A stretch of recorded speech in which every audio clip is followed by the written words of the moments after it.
क्योंकि तन के पति भी हैं और आत्म के पति भी हैं। तो किस तरह से फिर वो उस दिन से भोजन ग्रहण नहीं करते, बोली कहती है कि मैं मर जाऊं तो आकर के मेरी चिता पर, मेरी राख पर अपना चरण रख देना, इतनी मेरी आपसे अर्जी है। अब वो इस तरह से भोजन ग्रहण नहीं करती और इस तरह से तन छोड़ देती है और मेरा भी जाते हैं और इस तरह से उनकी राख पर अपने चरण रख देते हैं। अब क्या होता है, ये सारा सामान इकट्ठा कर रहे हैं।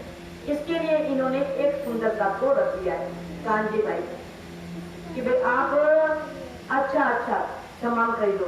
बिहारी जी के लिए बहुत कीमती वस्त्र, कीमती आभूषण, नागजी भाई जो है उन्हें छोटी कतार रखने का शौक था और उनके लिए सोने कवर कटारी का खरीदने के लिए सारी कह देते हैं। और सारा घर में घी, चीनी, गुड़, जितना भी काम सामान होता है, राशन पानी, सारा इकट्ठा करना शुरू कर देते हैं घर में। अब कांजी भाई वो वस्त्र जाकर के बिहारी जी को दिखा देते हैं कि देखो ये वस्त्र आपके लिए खरीदे हैं।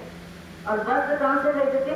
राजसी वस्त्र जो राजा पहनते हैं, इतने बढ़िया महंगे वस्त्र। और खरीदे थे निराज जी ने सारे पैसे देकर, अपनी तनख्वाह में से जो उन्हें तनख्वाह मिलती थी उससे वो खरीदते थे।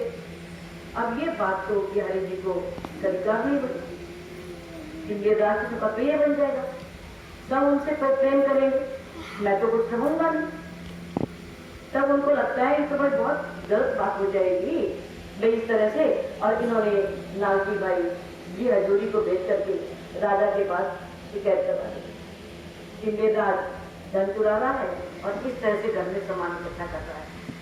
अब राजा लोग काम के करते होते हैं, कल तो ये नहीं कि पहले अपना संभाले कि वास्तव में ऐसा है या नहीं है, और जाकर कहते हैं कि जाकर के उनके घर की तलाशी हो।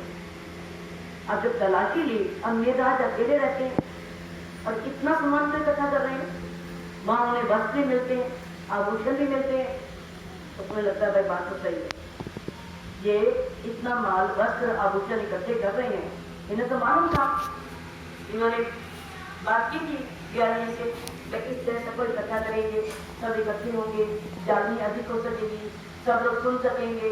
और उन्हें ये मंजूर नहीं था क्योंकि उनको आता नहीं कुछ बोलना, क्या बोलेंगे, क्या बताएंगे।